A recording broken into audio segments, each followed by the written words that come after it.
നിങ്ങളുടെ ഇഷ്ട പരമ്പരകൾ എക്സ്ക്ലൂസീവായി സൺ നെക്സ്റ്റ് ആപ്പിലൂടെ തികച്ചും ഫ്രീ ആയി ഇപ്പോഴേ ആപ്പ് ഡൗൺലോഡ് ചെയ്യൂ. മോളെ കണ്ടുപോയി തിരിച്ചു വരുന്ന വഴിക്ക് കിലോമീറ്ററുകളോളം ഈ വണ്ടി ഞങ്ങളുടെ പിന്നിലുണ്ടായിരുന്നു. ആ വരവിൽ എനിക്കെന്തോ പന്തികെടുത്തു. ഡോക്ടറിനെ നാളെ ജയിലിലേക്ക് മാറ്റോ? നാളത്തെ കാര്യം നാളെയല്ലേ ദേവിയെ? ഇന്നത്തെ രാത്രി ഒന്ന് കഴിയട്ടെ. കാരണം ഇന്നത്തെ രാത്രി അത്രയ്ക്ക് നിർണായകമാണ്.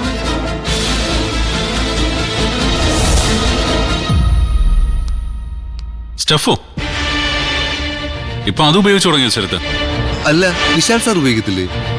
No never. എന്റെ ലഹരി എന്ന് പറയുന്നത് എന്റെ വിജയങ്ങളാണ് ശരത്ത്.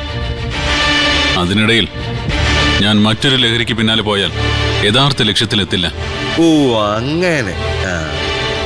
ഇത് എനിക്ക് ഉപയോഗിക്കാനല്ല സാറേ, ഒരാൾക്കിട്ടൊരു പണി കൊടുക്കാന്. പണി കൊടുക്കാൻ സിന്തറ്റിക് ഡ്രഗ് തന്നെ വേണോ?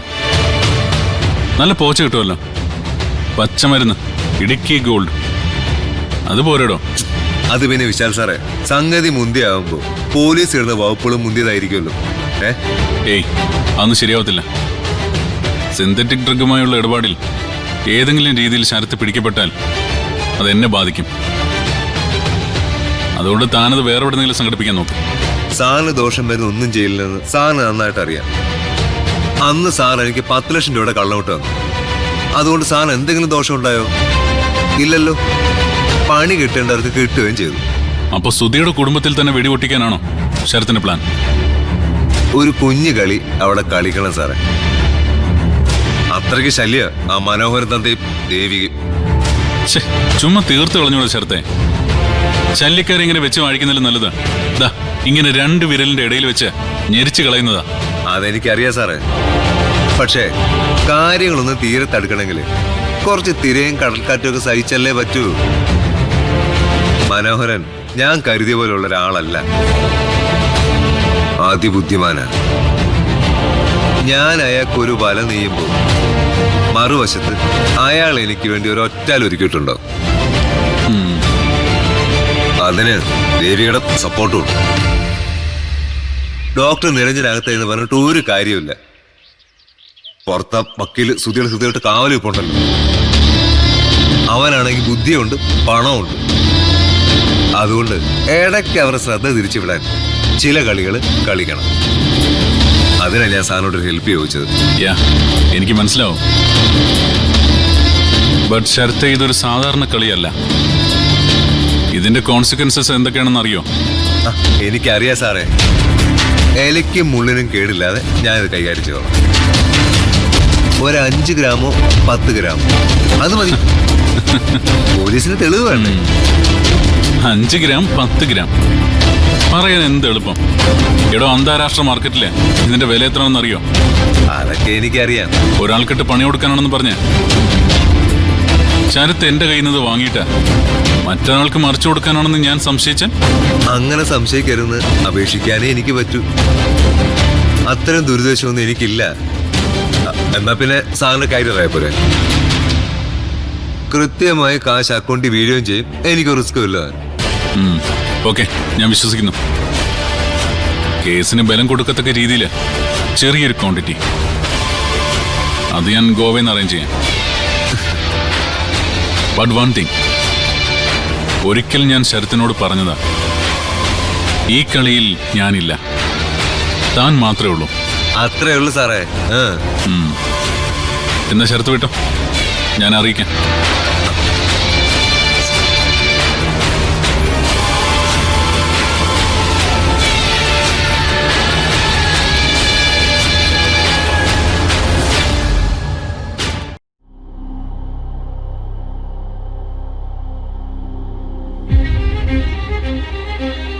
അപ്പോൾ ഇനി കുറച്ച് മണിക്കൂറുകൾ കൂടി മാത്രം. ഈ ഒരു കെട്ടടിച്ചു കഴിഞ്ഞാൽ സാർ സ്വതന്ത്രനാവും. പക്ഷേ നിയമത്തിന് മുന്നിൽ കുറ്റവാളി തന്നെയാണ്. ആ ഒരു ചിന്ത എപ്പോഴും ഉണ്ടാവണം. അറിയാം റസൂൽ. റസൂൽ ഉൾപ്പെടെ ഒരുപാട് പേർക്ക് ഇതുമൂലം ബുദ്ധിമുട്ടുണ്ടാവുമെന്നും അറിയാം.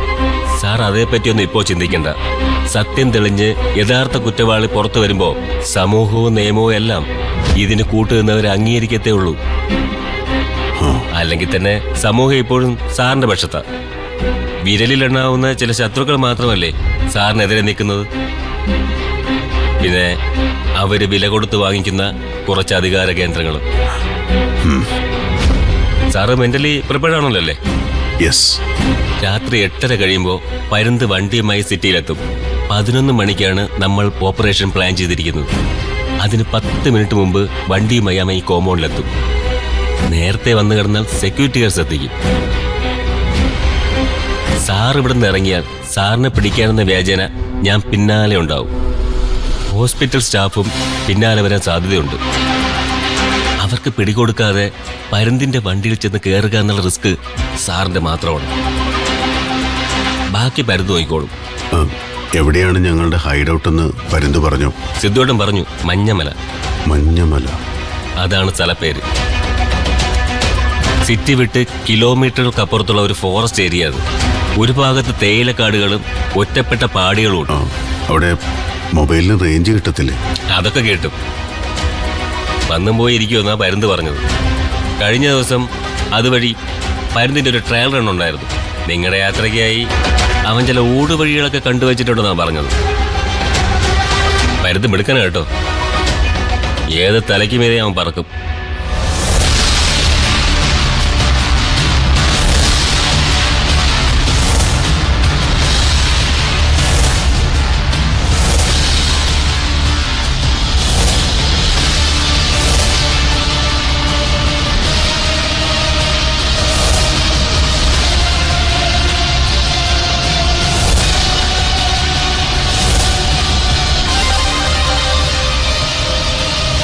ഹലോ. ആ സാറേ, പറഞ്ഞോ. ഇവിടെ ഇങ്ങനെ പുറത്തുനിന്ന് ആരും വന്നിട്ടില്ല. മുറിയിലെ പോലീസുകാരെ മാത്രമേ ഉള്ളൂ. പക്ഷേ ആ പോലീസുകാരനും ഡോക്ടറും തമ്മിൽ എന്തോ ഒരു ഡീലുണ്ട്. അങ്ങനെ തോന്നാൻ? അല്ല സാറേ, രണ്ടുപേര് ഏത് നേരവും സംസാരം. ഒരു തടവുപുള്ളിയും പോലീസുകാരനും കൂടി ഇത്രമാത്രം എന്ത് പറയാനാ? അതും അടക്കി പിടിച്ച്. എന്തായാലും നിങ്ങളെ മുറിക്കടുത്ത് തന്നെ ചുറ്റുപറ്റി നിൽക്കുക. പിന്നെ എന്തെങ്കിലും ഒരു ഫൗൾ പ്ലേ അവരുടെ ഭാഗത്തുനിന്ന് ഉണ്ടായാൽ, ഐ മീൻ രക്ഷപ്പെടാൻ ശ്രമിക്കുകയോ മറ്റോ ചെയ്താൽ ഒന്നും നോക്കണ്ട. കത്തിക്ക് വരഞ്ഞേക്കണം രണ്ടിനെ. ബാക്കി വരുന്നിടത്ത് വെച്ച് കാണാം. ശരി സാർ.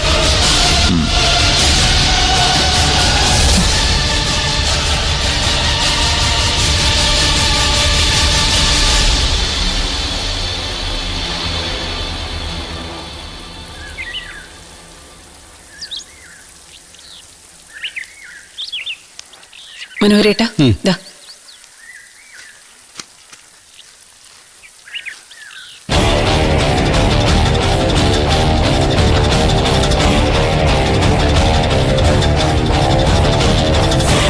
പാർവതിയേ, പട്ട ഇളകി വരുന്നുണ്ട്.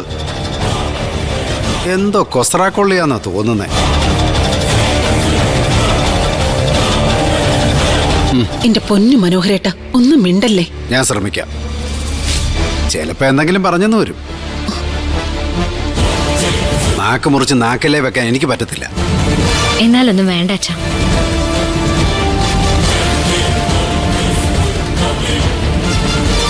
അച്ഛൻ ചെടികൾക്ക് വെള്ളം ഒഴിക്കുകയാണോ? ആ ആണല്ലോ ശരത്ത് മോനെ. ചെടികൾക്കാകുമ്പോൾ ധൈര്യമായിട്ട് വെള്ളം ഒഴിക്കാം. പെറ്റകള് പാവങ്ങളാണെന്നേ. വെള്ളം കൊടുത്ത കൈക്ക് കടിക്കത്തില്ല. ചുമ്മാ ഇളിച്ചോണ്ട് കഴുത്തു അറക്കത്തില്ല. ഓ, അവനൊരു ഉദ്യാനപാലകൻ. ശരത്തുമോന് നിന്നോടൊരു കാര്യം പറയാനോ? ആ അതിനാണോ കൊച്ചമ്മയും എന്റെ മോളെയും അംഗത്തുണയായി ഇടവും വലവും നിർത്തി വന്നത്? ധൈര്യം സംഭരിച്ചെങ്കിലേ ശരത്തുമോൻ കാര്യം പറഞ്ഞു. എനിക്ക് ധൈര്യത്തിനൊരു കുറവില്ല. അതെ, പറയാനുള്ള കാര്യങ്ങൾ എന്താണെങ്കിലും ശരത്തേട്ടൻ പറയും. അതാരുടെ മുഖത്ത് നോക്കിയിട്ടാണെങ്കിലും. അയ്യോ, അത് പിന്നെ എനിക്കറിയത്തില്ല. ശരത്തെ കാര്യം പറഞ്ഞു. അല്ല, ആ ഡോക്ടർ നിരഞ്ജന് ഞാൻ നൽകാനുള്ള പൈസയുടെ പേരിൽ എന്നെ ഒന്ന് കുത്തിയിട്ടാണല്ലോ അച്ഛനിക്ക് പോകുന്നത്. ആ കാശ് റെഡി ആയിട്ടുണ്ട്. ആ ഷേഡോ, അത് കലക്കി. ആഹാ, ഇതാണ് കറക്റ്റ് ഹീറോയിസം. നിങ്ങളുടെ കൈയടി ഒന്നും വേണ്ട. അയ്യോ, കൈ അടിച്ചൊന്നും അല്ല നിത്യമോളെ. ആശ്വാസം കൊണ്ട് ഞാനങ്ങ് പറഞ്ഞു പോയതാ. ഈ ഇടപാട് തീർന്ന എനിക്ക് മനസ്സമാധാനാകുമല്ലോ. അതെ, എല്ലാവർക്കും സമാധാനാവും. ആശുപത്രിയിൽ നിരഞ്ജൻ ഡോക്ടറിന്റെ മുൻപിൽ നിന്നത് പോലും ഈ കാശിന്റെ കാര്യം ഓർത്തുള്ള ആദിയില്ല. ഓ അല്ല ശരത്തെ, അപ്പൊ കാശ് ഇന്ന് വരുമല്ലോ അല്ലേ? ഇന്ന് നടക്കത്തില്ല. കാശ് ഓക്കെ ആയ കാര്യം ഇത്തിരി മുമ്പേ വിളിച്ചു പറഞ്ഞത്. ആര്? റിസർവ് ബാങ്ക് ഗവർണറോ? അച്ഛന്റെ വലിയ പരിഹാസമൊന്നും വേണ്ട. ശരത്തേട്ടന്റെ ഗൾഫിലുള്ള ഒരു സുഹൃത്താ 1 മാസത്തേക്ക് ശരത്തേട്ടന് കാശ് മറിക്കാൻ കൊടുക്കാന്ന് പറഞ്ഞിരിക്കുന്നത്. മറിക്കോ തിരിക്കോ എന്ത് വേണേലും ആയിക്കോട്ടെ. ഇനി അറബി പോലീസും കൂടെ ഈ വീട്ടിലോട്ട് കയറി വരാതിരുന്നാ മതിയായിരുന്നു എന്റെ ദൈവമേ. നീ എന്തൊരു വർത്താനോ മനോഹര ഈ പറയുന്നേ? പറയട്ടെ ഭാവനി അമ്മച്ചി, ഞാനൊരു അനാഥനായി പോയില്ലേ. എന്നെ ആർക്കും എന്തും പറയാമല്ലോ. അതിന് മോൻ അനാഥനാണെന്ന് ആരാ പറഞ്ഞത്? അനാഥരും അഗതികളും ഒക്കെ വേറെ ഉണ്ടല്ലോ.